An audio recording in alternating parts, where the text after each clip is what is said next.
This is Hidden Killers with Tony Bruschi. Here now, Tony Bruschi.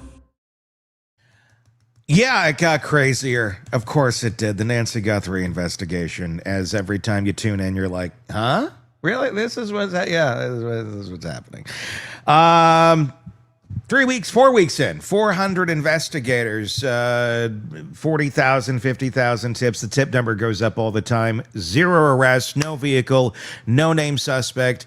That DNA hiccup that's going on, stuck in a Florida lab with challenges, according to Uber chief Nanos. Check your local listings for showtimes on A&E. There's so many questions that are going on in this case, and now an offer from Savannah Guthrie of $1 million leading to the, and this is important, recovery of Nancy Guthrie. Savannah revealing the very real reality that I think has sunk in for her and her family is that this may be now a recovery operation and not a rescue operation. Joining me to discuss all of this, where the case is at, where it's going, Bob Motta, defense attorney, host of the podcast Defense Diaries. Let's start with the, there's a lot to go through. Let's start with the $1 million. This is new. This is an offer that she's putting out there for information leading to the recovery of her mother's body. Her mother alive if possible, but very likely we're looking at probably a body here. There's been some reporting that's gone on, and again, reporting everywhere. Everybody's got their inside source, and then it's like the inside says there's no sources, whatever. That this is something they originally wanted to do, was offer $1 million, and Nanos said no, allegedly. What's your thoughts on offering $1 million reward at this point in the game, 4 weeks in, when she's likely already dead, to get some sort of information? Your opinion on that, Bob? I think it's going to bring, all the weirdos out. Yeah. When it's that much money, the concern is always, people are going to make plays for that kind of dough. Sure. It's as simple as that. So I anticipate that the number of tips that come in will increase exponentially. Mm-hmm. And, it's going to create a situation where, whatever these guys are doing with these tips that they're getting, and I think the last that I had heard that they had like 17,000 or 20,000 tips come in. And that was with the more modest 200,000 reward that was out there. And when you put $1 million out there, you're going to get all types, so it creates a real issue for law enforcement to try to figure out what's legitimate to get through all the tips. First and foremost, is just going to be a monumental task. And, I get why she's doing it, and I don't know if the interesting thing to me is it at the behest of law enforcement that she ponies it up, or was she like, you know what? I'm over it, and this is like my cash, and I'm offering it up. I don't know, It's not clear from the video exactly whether this is in tandem with law enforcement or if this is the Guthrie family saying we're putting it out there because we want her back, And it's a tough thing, because you're exactly right. You put more money out there. You certainly encourage more people to come out of the woodwork if they have information. But I think the argument has been all along, okay, $100,000, if you know something about this, it's a lot of money without a doubt. But at the same point, is it life-changing money? Is it money not necessarily like I need to go get a new car? It's more, I need to get out of Dodge and never be seen again by the people that I'm around, because they'll probably try and kill me for snitching. That seems to be the carrot on the stick, since the other ones didn't seem to move the needle at all. If you can put the carrot on the stick, at least that seems to be the thinking of life-changing money, of we're going to get you enough to go hide somewhere and get off the radar, and you can survive for quite a while on this. Maybe that will inspire someone to speak up and say, I know something. But then again, of course, the caveat is that waterfall of information, and you only have so many people that can go through the tips and process them in any sort of meaningful way. I mean, how do you find the happy medium there?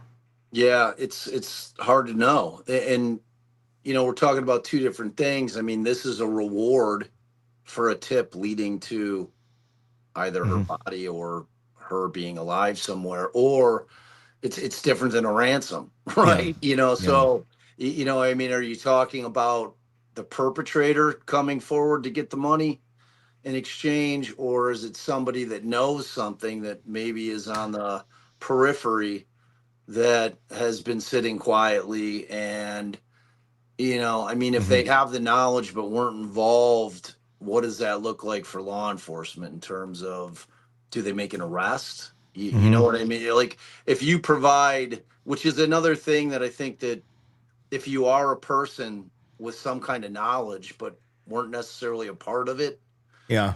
I mean, where does that put you in the minds of law enforcement in terms of, are they going to charge you? You Yeah. know what I mean? I mean, like, are you then at risk of becoming a suspect by way of having knowledge? Probably. So it's a tricky situation, man. It It really is. is, and it's sad. And if you are someone who has inside intimate knowledge here, not just, oh, my neighbor's kind of acting weird, but more Yeah. like you got the goods. You can point at the person and go, I know they did this. You might also be someone who has a bit of a checkered history, statistically speaking. So if you show up and go, yeah, this is your guy, and then they're like, okay, great, let's learn more about you. Right. You may end up finding far more information about someone for unrelated crimes that could then be charged that person is in their best interest of not going down for. So I've never seen this done before. I'm just curious. You have far more decades in the legal world than I do. Have you ever seen a case where there's not only because there's much been a ransom and a reward here, and that's what we're talking about. This is not an offer to pay a ransom. This is a reward where there's going to be some more boxes checked before any sort of money from the Guthrie's account moves hands. Have you ever seen a case where you have a reward of some sort, but maybe something beyond the money is offered? And this would be where law enforcement comes into place, whether it be probably federal authorities would be most likely where this would have to happen, of some sort of safekeeping of and this would not be the right lever to pull, but in the lines of the Federal Protection Witness Relocation Program. Not super applicable in this case, legally speaking, but something of that nature of, you come forward, we're going to help you in some way, shape, or form. If you need protection, if you need to disappear, we can offer that to you if you're in that sort of position. Is that a lever that's ever been pulled by the authorities, or could be pulled in a situation like this to inspire someone to give the information that's needed? I mean, I think they'd have to clear any kind of deal like that through the Guthrie family, Yeah. obviously. I think at the end of the day, it's really those folks that matter most. If there's some kind of determination, where I see it, T, is mostly in proffers, Mm-hmm. wherein you've got somebody that's got intel, and they're going in on a federal proffer where you're sitting in a room with a bunch of feds that are going to ask very pointed questions, and the rule of the proffer is, you do not lie. If you Mm-hmm. lie, the deal, whatever it may be, is dead. And so you see that pretty frequently in federal cases where you've got somebody that's willing to be an informant. In a situation like this, it's just different, because you've got the family that is out there putting out money, and you've got them wanting to either get their mother's remains back in order Mm-hmm. to bury her properly, and, as she said in one of her videos, celebrate her life, or is she tucked away in some kind of cabin, or down in Mexico somewhere, and ultimately, at the end of the day, is the family going to be willing to give that person a pass? I mean, and it depends on whether or not Nancy's alive or dead, right? Mm-hmm. I think there's probably a lot more room for forgiveness if she's alive somehow. You know what Yeah. I'm saying? But the thing about proffers and most deals with law enforcement and or prosecutors is that they don't put them in writing, Mm-hmm.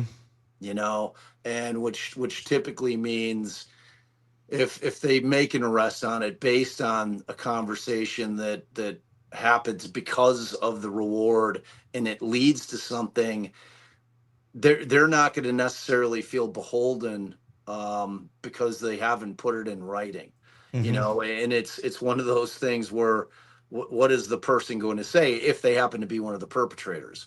Like, oh, you screwed me on the deal. Yeah, you're right, we did.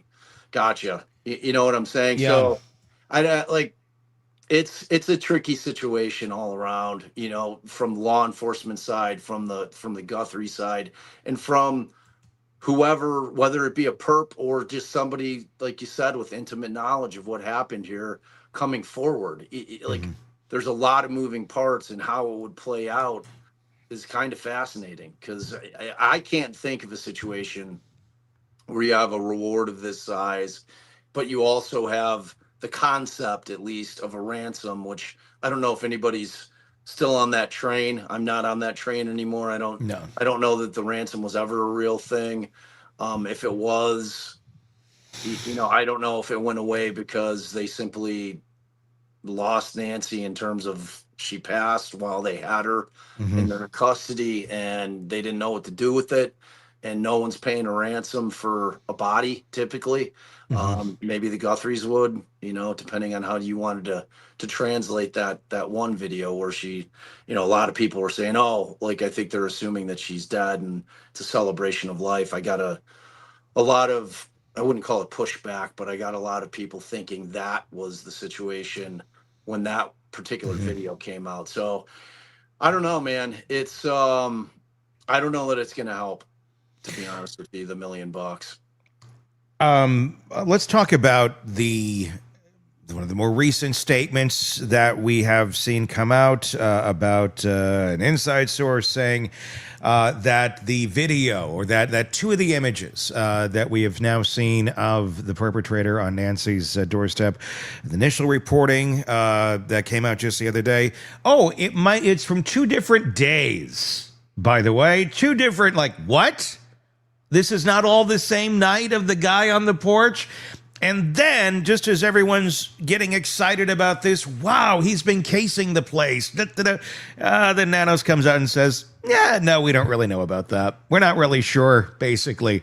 Here's what bothers me about the statement in general. Not just your source is wrong. It's not from the same day. It's more of we don't really know. This is data. This is images. This is video. And when you get it, and wherever they retrieved it from, however they retrieved it, there was timestamps. There's no denying there was timestamps on the data. How do you not know? How do you not know? I mean, I don't see any world in which that's a true and accurate statement by Nanos, that he doesn't know, unless he's holding back that information for some sort of investigative purpose on this, and releasing that publicly or acknowledging it would somehow harm the investigation. I don't know how, but that's the only thing that seems to make any sense to me. But to just flat out be like, It's I can't wrap my mind around it either. You know, in all honesty, T, like I was, so when Allie and I did a live over on our channel last week, and I caught that. Like, I yeah, think there were probably some other people out there that caught it, but I was, because there was the photograph where the guy clearly doesn't have a backpack on. mm-hmm. And I'm like, is this a second dude or what? You know, and like Allison was like kind of giving me some pushback on it. She's like, nah, I just think that you can't see the backpack. I'm like, no. I'm like, you can't, that guy does not have a backpack on. So when that kind of broke, that story broke, I was like, wow. You know, and we were all talking about the fact that what they put out to the public did not have timestamps on it, which was Mm-hmm. annoying as shit, right?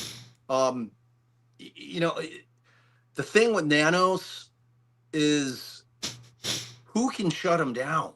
That's what the problem is with them, because the feds have no control over him. Mm-hmm. You know what I'm saying? It's like, I'm sure that they're in his ear, and somebody has to be telling him to shut the hell up. Dude, just quit talking. Like every time you open your mouth, you're not helping. As a matter of fact, you're hurting. And we're asking you, as politely as humanly possible, shut the hell up. Quit saying things publicly, because what you're doing ain't it. So I mean, sure, and the guy's elected. I mean, what, like, can the mayor, who can remove him from that office right now? Because what I've seen coming from that particular office, and I'm talking about Nanos's office, has been absolutely absurd. He has spent so much time doing these individual interviews that I keep wondering, when the fuck is this guy actually working? Yeah. And then when he decides to say things, they're incredibly upsetting. I could not imagine being the Guthrie family and sitting there listening to that dude every time he talks. I'd be going out of my mind, man. I would absolutely be going out of my mind, because all it does is shines the light on the incredible incompetence of that department, which he is the head of. Which you can watch on A&E every week, by the way. Now. I mean, dude, I'm not even kidding. I know. It's like, I don't know how how did it take so long for people to figure out that shit was on A&E? It seemed like it shows how few people actually watch A&E. Right. I mean, it really does. Yeah. Like, oh, that's a thing? No, yeah, it's frustrating, man. It really is. And it's like, you can sense it. You can sense that, the initial furor and everybody being out there, like CBS is leaving and media is leaving, and it's starting to, it's hitting, it's getting that cold point where it's not a story like it was. And now maybe some real police work can get done, because I don't know what his deal is, Nanos, but it's like, I'm at a loss with him. I can't understand how he thinks whatever he has been doing has been a good idea. I mean, is he married? My wife would be like, hey, Bob, you're acting like a fucking idiot. Yeah. You need to literally quit saying shit. You need to run whatever you're going to say through other people, so that everybody's on the same page, so that it doesn't look like this is a disjointed nightmare, which is exactly what it is. And look, here's my answer to it. I have no idea. This is my conjecture, my opinion. Personality disorders are neat, aren't they? I mean, that's the only thing that really explains it to me, because people that tend to have that, they live this disjointed, crazy life, and they think it's just smooth fucking sailing. Wow. And then everybody around them is like, what the hell are you doing? Like, what are you talking about? Like, who knows? I can't diagnose him. Nobody, but I don't know. If I were to take a wild guess and go, what's going on with this dude?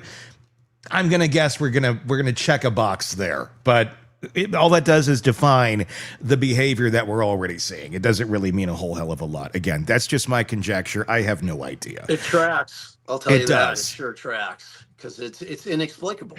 It explains the madness. Right. Yeah. It's so weird. I've never seen anything like it. Yeah. It's like when you saw, because it's like probably closest to comparison in terms of like the national spotlight being on a story was Koberger, right? And we know, like, those guys were just getting hammered publicly. Hammered. All of them. Like, they don't know what they're doing. And we talked about this a little bit last week, but they didn't say shit until they ended up arresting somebody. Yeah. You know what I mean? They weren't doing this thing where they're coming out, and when they put any information out there, it had a very specific purpose. And it tracked at the end of the day. Totally. And this shit is the diametric opposite of that. Like nothing that, I mean, yesterday, Allie pulls up something with two nice Mexican ladies that have come up to like dig holes across the street from fucking Nancy's house because they think that that's where the body, and they had like 1.4 million people watching it. Like that's where we're at with this thing. Yeah. And I feel awfully terrible for the Guthrie family. When there's a lack of leadership and direction, this is what you get. And this is this is one to be studied when all is said and done. Everybody's thoughts and opinions on the case, where it's at, give it to us in the comments on Substack or on YouTube. The links are in the description. Let's move over now to another fun case that we're all watching. I know you are streaming it over on Defense Diaries right now. Yep. Kouri Richins. We've been waiting about 3 years for this to get underway in Summit County. Both sides have laid out their compelling narrative for the jury, if you want to call it that. Prosecutors painted a picture of a calculated killer who poisoned her husband for financial gain. The defense promised to show that the state's case is built on compromised witnesses and circumstantial evidence. Defense attorney Bob Motta with us from Defense Diaries, which you can get anywhere you get podcasts or on YouTube.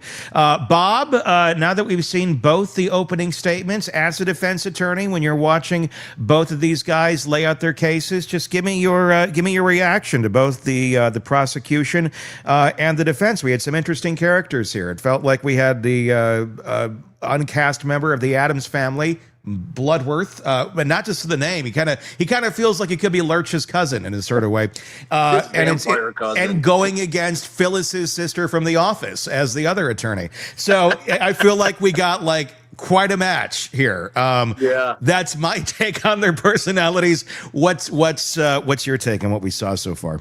I felt after openings that we're setting up for a hell of a trial here, to be honest with you. I thought both openings were solid. You know, I thought that Bloodworth laid out the state's theory very well. I thought that the use of the graphics that he decided. No, Bob, you're muted. Bob, I don't know if you can hear me. Can you hear me, Bob?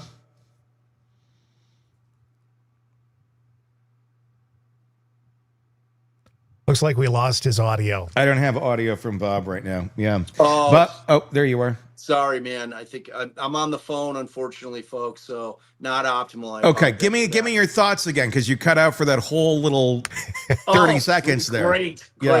So yeah, I was saying that I think that ultimately we're lining up for a hell of a trial here, and that I think that Bloodworth really put on an excellent opening in terms of laying out the state's theory. And I thought that the way that he decided to end it with the 3 images, coupled with the fact that these 3 images showed up on Kouri Richins' phones 2 minutes after the ME left the house, it's pretty powerful. It's pretty powerful. And if you haven't seen the images, I think one was with a meme of Trump, talking about being really rich. Another one with, I think it was Will Ferrell with money, or maybe it was Dumb and Dumb. I can't remember what it was, but guy with money on his. The thought being like, I'm in the money.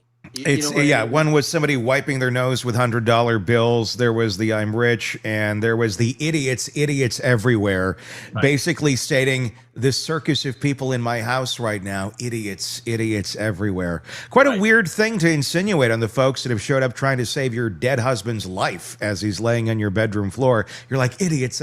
That's a weird thing. You're innocent. You're innocent. Yeah. It's a weird, like, number one, I guess. Here's an interesting thing about this case that I said earlier today, and I think it's important to kind of have this, to run the prism of Kouri Richins' actions through this to better understand them. It's like dealing with a very narcissistic 13-year-old girl, which a lot of 13-year-old girls are. They tend to grow up, though, and get out of that. It's a phase. It's not a lifestyle choice. I think Kouri's never really left that. Because what grown ass, even if you did commit the murder, why are you sitting there looking at memes? Like, hey, I'm going to send it, look at this, and I'm going to covertly send this secret message to my friend through a meme, and no one's going to know what's going on because it's all secret. Wink, wink. It's not like she hid the Folgers crystals and he's drinking Sanka today and it's a big joke. He's dead. Yeah. And this is what she feels appropriate, or that she feels she has the authority to do. The what word am I looking for here? The autonomy, but not getting caught. I mean, she thinks that she can do this, and no one's going to be the wiser. That's just kind of what what struck me of it. It'd be interesting. How do you think they're going to explain the memes away? I don't know, because I was talking about it yesterday. I do not see any world in which Kouri Richins is going to testify. Yeah. Like there is just way too much shit that she did that was super bizarre that I cannot, and I think she's a narcissist. And I think that we have that vibe that, you get from all these guys who end up testifying that, Yep. you can sense that they're not going to be able to help themselves, and that they're that guy that thinks that they could talk their way out of this shit. Your typical Murdoch and everybody else that we've seen recently. And I think that her lawyers are going to pound it through to her. You just have way too much shit to answer for, with the walk the dog, everything. And so ultimately, how they're going to defend that is going to have to be an argument, because I don't think there's going to be the circumstance where they're going to be able to answer it without putting her on the stand. Yeah. You know what I mean? Like that there's no way to do it. So without her being on the stand, I mean, they can attack the recovery of the images through the extractions, maybe, but that's not going to suffice to a jury. Like, the jury saw what they saw. Yeah. And this isn't the 227, house long to die in the cold bullshit where, I still don't know if that happened. Sure. Yeah. Like, this is an extraction, and they pulled it off, and they have the all the hash values of when that came off and the metadata, and they're gonna know. So I don't know that she can. Like, it's going to have to be figured out by the attorney, who's going to try to somehow explain it away during closing arguments, and whether or not because this is a wholly circumstantial case. Yes, it is. What I'm saying? Like, there is no real smoking gun that exists in this case, and what seems to be kind of par for the course, unfortunately, these days, is it was a shit investigation. I mean, the woman wasn't arrested for a year. At the end of the day, I mean, you can have two things simultaneously taking place: an absolute shit investigation and a murderer. And unfortunately, if you have the shit investigation, the murderer can go free. That's why it's so important that you cross the T's and you dot the I's, and you don't mix it up, and you don't screw that pooch as you're going along, which it feels like there may have been elements of this case that have that going on with it. Maybe not necessarily at the exact beginning, but who knows? As they're gonna try and poke holes any which place they can. Two things that they showed to the jury right away, and I was kind of surprised by, but I'm curious to get your thoughts on the opening statements of the defense of Kouri Richins. It started with the 911 call played for the jury. Kouri Richins in it. I just listened to it this morning again, and very emotional. I wouldn't say chaotic. I would say emotional, a word that I would use that I kind of gleaned out of it. Felt ashamed. I felt a shame in there, but I could be completely off. It's just my own conjecture on it. I'm curious on your take. How did that 911 call, specifically the 911 call, read to you? Well, if I were trying the case, I wouldn't have started my I wouldn't have started my opening with it. Because it's one of those things where anytime you have 911 calls, you're going to get people that are going to figure that they've solved the case based on what they're hearing. And was that a proper response? Is she faking? Does it seem performative? And I saw it flooding through my chat. Like, if I were to use my chat as the jury, which I typically do, I'd say 9 out of 10 thought that she was faking.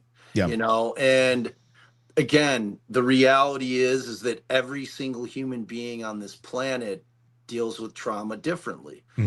So I cannot, with any kind of confidence at all, sit here and say, oh, well, that sounded like she had been, working up to doing, making that call, and that it was pure performance and she wasn't really crying, because when you couple it with the fact that we then see the body worn cam of Wynn, the first responding cop that gets there, and she, everybody in my chat's like, there's no tears, she's crying, she's making the noise. It's that thing. You know, I mean, there are people that exist in the world whose tear ducts don't work, Sure. that they can still cry.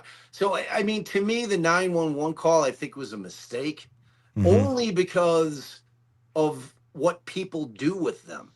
You know what Sure. I'm saying? It's like the first thing that we're all trying to do is try to figure out if she's full of shit or not. Every one of us. You did it. I did it. Everybody in my, like, so I don't think, like, what is your net gain of that if you're the defense? I Oh mean, no. right? Like, I just, like, you're not going to get everybody thinking that that's legitimate. You're going to have people thinking that it sounds like she's faking to me, and I just, to me, it's not the kind of powerful tool that I'm using in my opening to sway people, because I just don't think it's that piece of evidence. I don't think, like, Tony, we've both watched the Richard Allen interrogation videos, and I watch those, and I believe that they're indicative of an innocent man who's sitting in there. And if I were trying that case, and despite how much I feel like that, I would never have used them in my openings, because everybody construes things differently. You know what I'm saying? It's like you have entire channels with body language experts. You have, there's companies out there that literally are being used in courts of law, wherein they're talking about that they've created an algorithm that can indicate whether somebody's lying on a 911 call, and it's been found to be admissible in some courts in this country, which is insane. It's just absolutely insane. So I just thought that the 911 call was a tactical error. Like, I just wouldn't have used it. It was eventually going to get played. But, depending on what lawyer you ask, there's a lot of folks out there that practice law that believe that the cases are won or lost in openings. That people form their opinions on openings, which they're not supposed to, because that is not evidence. But human, and that's, people start making up their minds, especially if they've already come in with thoughts on the case. Yeah, no, without a doubt. And I think an important thing to think about too, when like listening to the 911 call, and there was the body cam footage too, which I'm also curious to get your thoughts about. A lot of times we look at these things going, it's this or that. It's either 1000% authentic. She is shocked. Her husband just died and she doesn't know what to do. So it's this. Or it's that. She's completely cold-blooded. She killed him and she doesn't care. And this is all performative. There is a middle ground where actually you can have a killer and someone mourning at the same time. And it happens to work. It happens to take place quite frequently in the personality disordered folks, the borderlines, the narcissists, things of that nature that are so far down that road where you can have it simultaneously going on. Now, the grieving is not grieving the way the rest of us would be over here of, oh my God, he's dead, as if she would be grieving because she's shocked at the loss. No, she could be grieving the change in the environment, the change of what's about to take place in her world, the fact that she got herself emotionally up to this point, executed the plan, and now he's dead. And now guess what? You get to deal with all this shit that's going on around you, and people are pointing at you, and people are starting to ask questions already. That could be the grief that we're seeing come out of her. Again, all conjecture. All complete conjecture, but it's not always just a this or that. What about the body cam footage? That was interesting to watch, seeing her in those moments as the officers were coming in, her trying to tell her story in some ways in kind of her sing-songy sort of way, and then looking for approval as she sing-songed her way through the explanation. That's the way I was kind of describing it. What was your take on the body cam?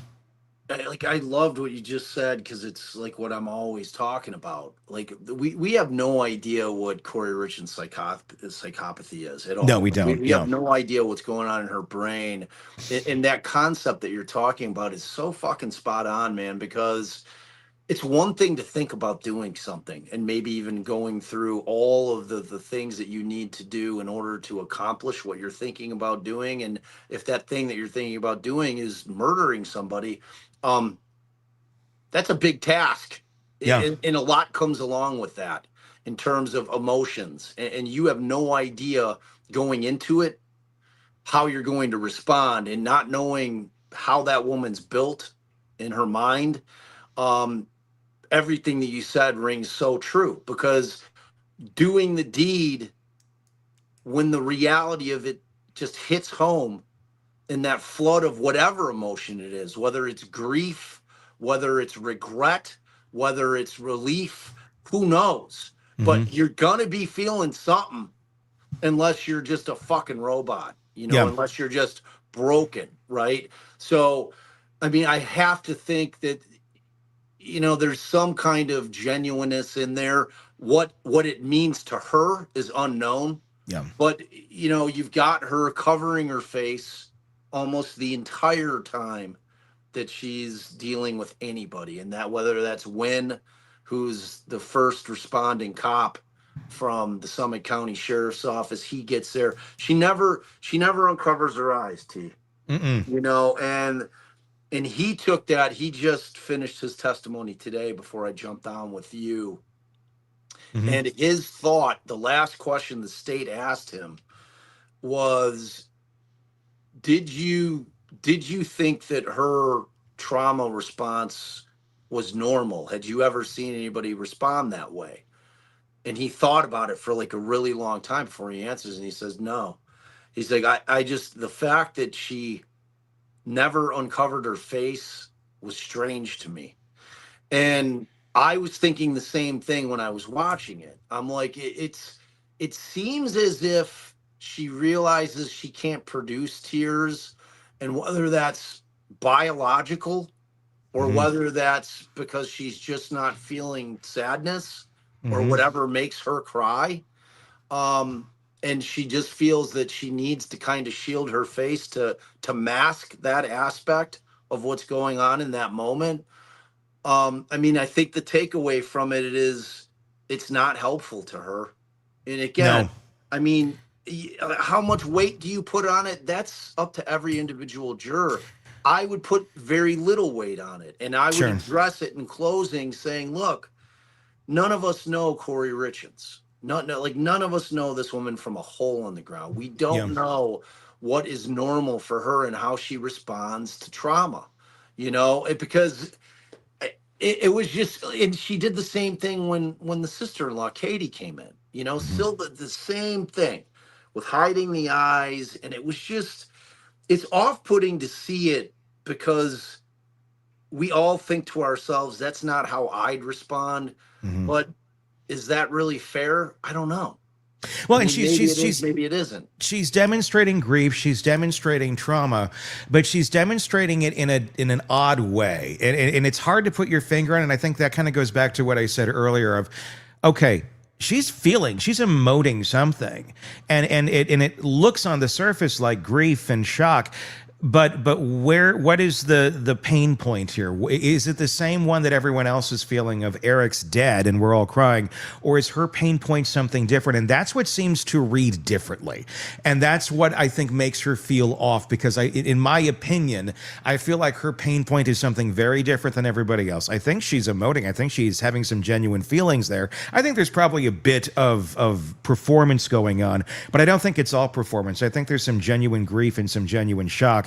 But is it grief because she's never going to be sleeping in the bed next to her husband again? I don't think so, considering she was sending those memes out as they're zipping his body up in a bag and carrying it out of the house. But that's my opinion. The other tell point in there that I thought was interesting, and I'm curious if you saw this, when they brought up, and the officer tried to do it, with kid gloves as nicely as he could say it without saying, we're going to go do an autopsy on your husband now. It was, because he's healthy and he's young, we're going to have to take him in, and the medical examiner is going to, basically he was alluding to they're going to do an autopsy. Yeah. Her reaction, she was already up here, sitting up, was, face down into the knees, head plant, far more dramatic than anything else he had just said. When he said, we're basically going to go take a really good, close medical examining look at what the hell happened to your husband biologically, chemically, in different words, her reaction was basically that of, oh shit. That I thought was very interesting, because if your husband just died of unknown circumstances, I think, I don't know, again, it's running, we all run it through our filter. My reaction might be relief. Good, please, let's figure out what the hell's going on here. Not fuck. You know? Yeah. That was an interesting tell. Yeah, it was, because it's like, I always look at these trials that we watch, especially the murder trials, from two different perspectives. I always look at it from the perspective of the person is innocent. Mm-hmm. And if the person were innocent, what would you expect a response to be in a certain situation? And then I look at it from the perspective of the person is guilty. And what would you expect the response to be?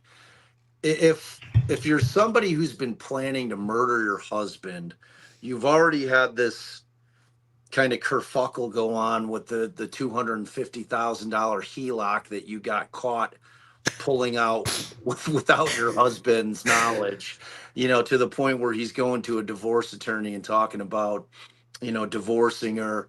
So she's out there. She's out there in these streets where people are not trusting her.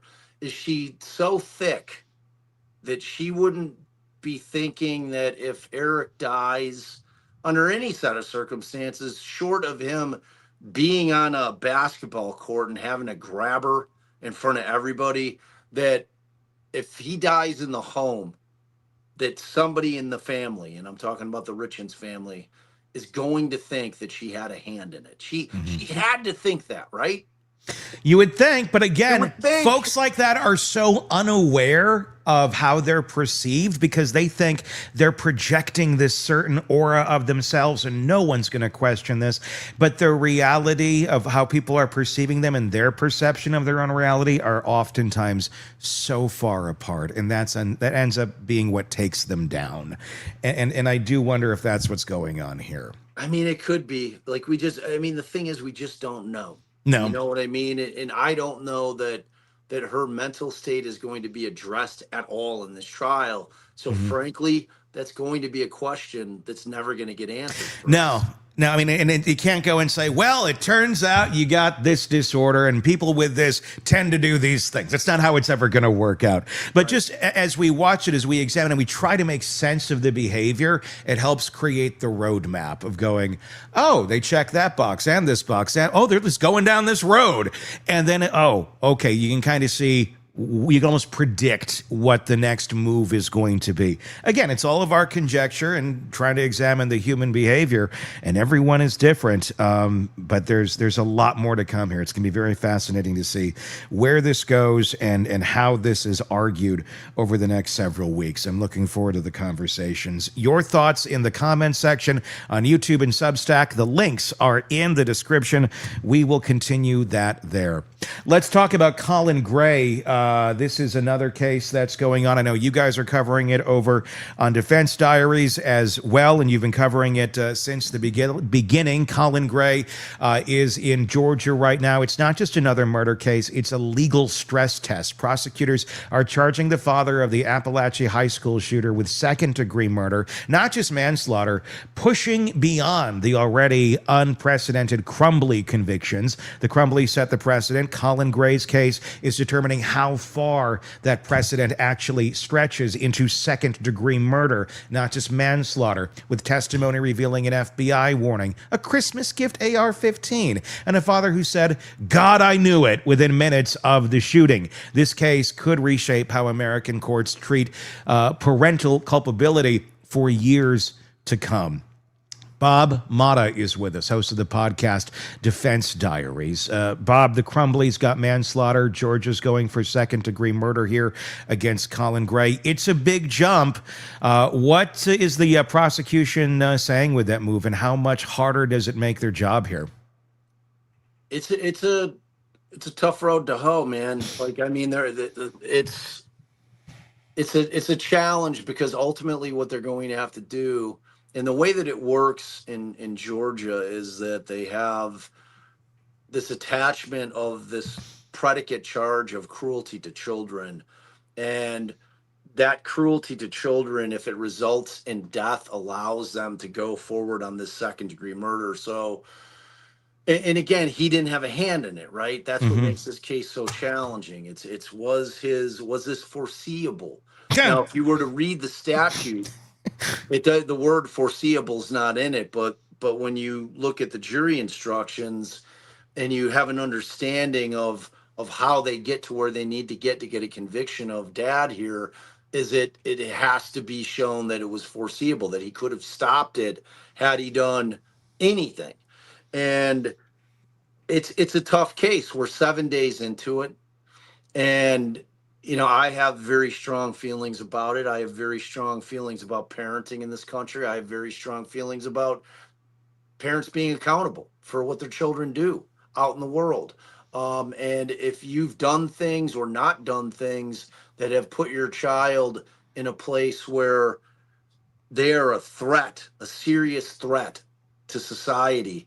And not only have you not done what you need to do in terms of getting that child the help that they need, but you have enabled them to go into a school and do what he did by buying the kid an AR-15 after knowing that he had been on a Discord, or there was a thought that he had been on a Discord and was threatening to shoot up the school.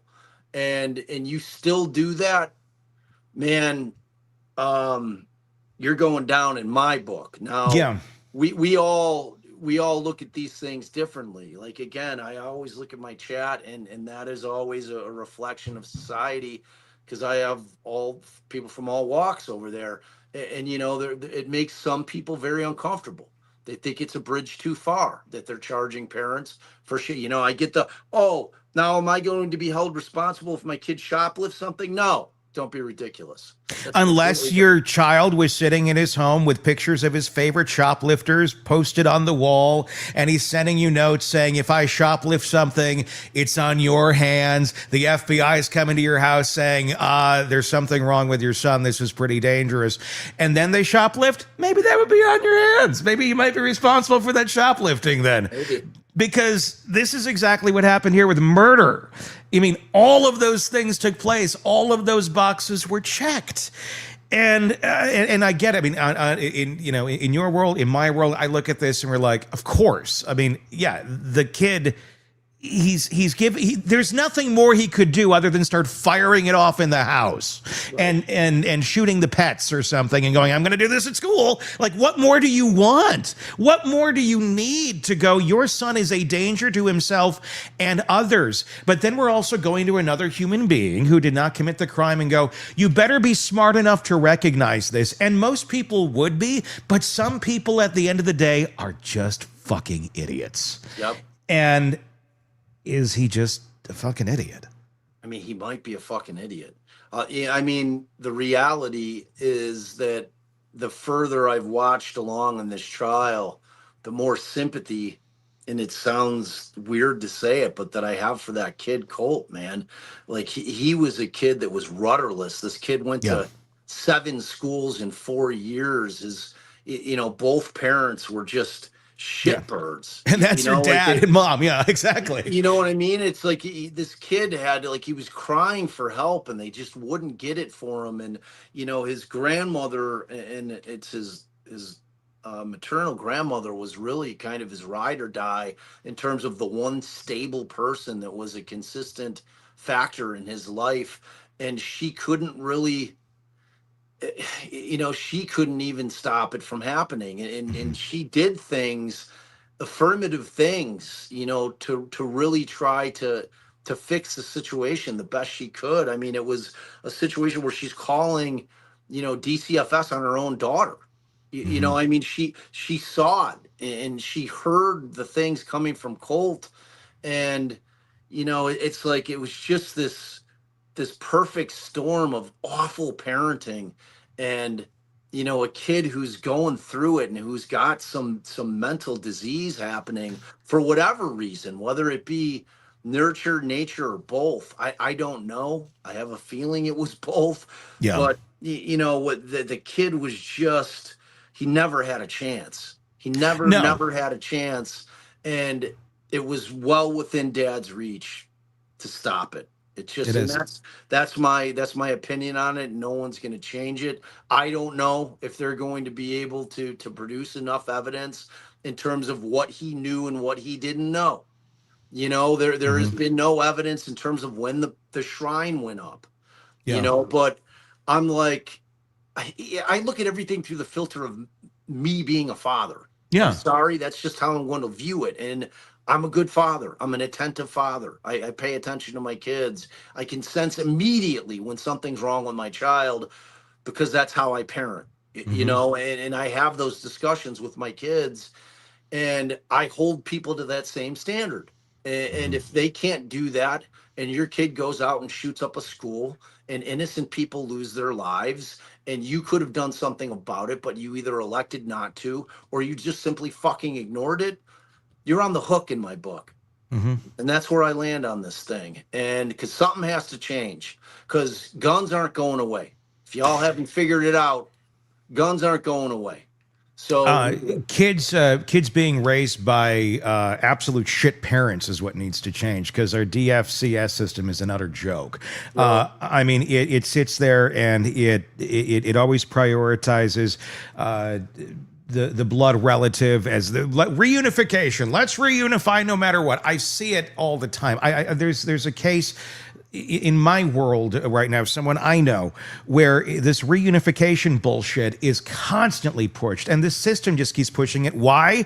Because the people who are basically having to check the boxes that they're doing their jobs, that's the best box for them to check. Not what's best for the kid, but because it's the easiest one to check. Because there's not enough homes out there for these kids, because there's not enough places for them to go. So the best thing is, let's keep putting them back with the shitty, abusive, horrible parents with a track record of shitty, horrible abuse and criminal involvement. The system still says, yep, they're best back over there. And I'm sure the system was saying the same thing here. Even if grandma was screaming, even if grandma's saying this is not okay, the system will continue to prioritize that because it always goes to the path of least resistance, not to the path of what's going to be best for the kids. That's our fucking problem, is our system is fucked.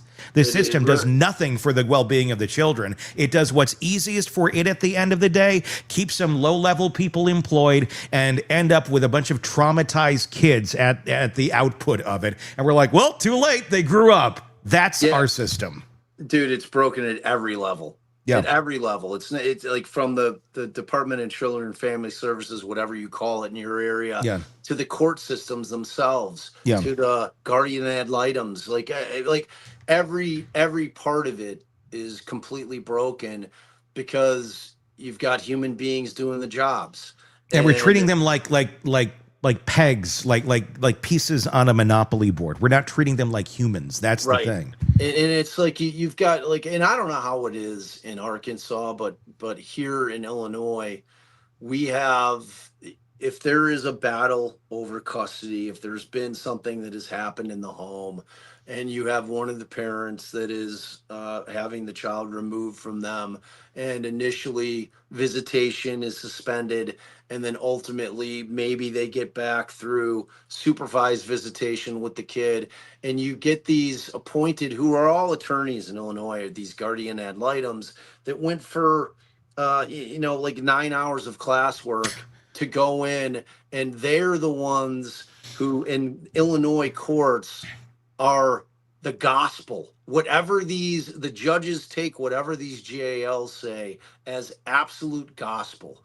And they're going in, maybe they do a home visit, maybe they don't. Maybe they do it where it's unknown to the person that they're coming, and they're showing up out of the blue, which is how it should be done, because if people know that the guardian ad litem is coming for a home visit, then they're going to prep, they're going to clean. You want to see the house in its normal state. You want to just do a pop in and find out what is going on in that house, and it doesn't happen. And you're talking about they'll have like 3 meetings with the kid and the parent and the other parent, and they're reaching these decisions where whoever they say should end up with the kid is who ends up with the kid. I mean, I have been in some epic battles where I'm like, you've got it wrong. Like you're being sold a bill of goods by the other parent, and I'm telling you, you got it wrong. You know, and it's like, and I'm just not heard. And I'm a pretty convincing person. So from every level, the system is broken, and I don't know what the fix is, to be honest with you. You know, I've seen it from the legal side, and I honestly cannot come up with a way to make this thing right. And I don't know that there's an answer out there that will suffice. You know, I think it's dealing with reality on reality's terms and putting people in these positions with some sort of mental health education, because of which we have neither in the equation most of the time. It's very legalese spoken, and nobody, I mean, nobody's dealing with reality on reality's terms half the time. It's like, well, the system says we have to go towards reunification. Well, here's the shit show of what that means. Well, yeah, but we got it. Like, it's so broken, and the tools. It's like we're asking an electrician to go and create a gourmet meal. And we're like, why is this not working out well? Because that's not their area of expertise. That's why. And we're talking about minds and psychology and people and their emotions, and it's not spoken through legalese. It's not addressed that way. Yes, that needs to be part of the equation, but the big chunk of this, the reason we go in this direction or that direction, is based on the mind, and we're not doing anything to examine what's actually going on in the parent's mind, in the child's mind, and everybody in that equation's mind. And this is the shit show that we end up in. There we go. Problem solved. It's that easy. Thanks, buddy. Yeah, I mean, it's you know, that mind thing is a pretty common theme through everything that we cover. Yeah, a little bit. A little bit. You'd think like there'd be more weight on that in all these stories, but so frustrating, man. It is what we it is the world we live in. But so much so many questions in this case, and it's still ongoing. And of course, you're covering it over on Defense Diaries, and we'll keep talking about it here as it continues on. Bob Motta, defense attorney, Defense Diaries. Go check it out. Go press subscribe wherever you get podcasts, Apple Podcasts, or on YouTube, and hit subscribe there. And leave us your thoughts in our comments section here on YouTube or on our Substack, Hidden Killers with Tony Bruschi. Just search it wherever you get podcasts. Press subscribe, and then again, leave us your thoughts. We always read the comments there. We'll continue that conversation there. Until next time, for Bob and Todd, I'm Tony Bruschi. We'll talk again real soon. Want more on this case and others? Then press subscribe now and don't miss a moment of true crime coverage from Tony Bruschi and the Hidden Killers podcast.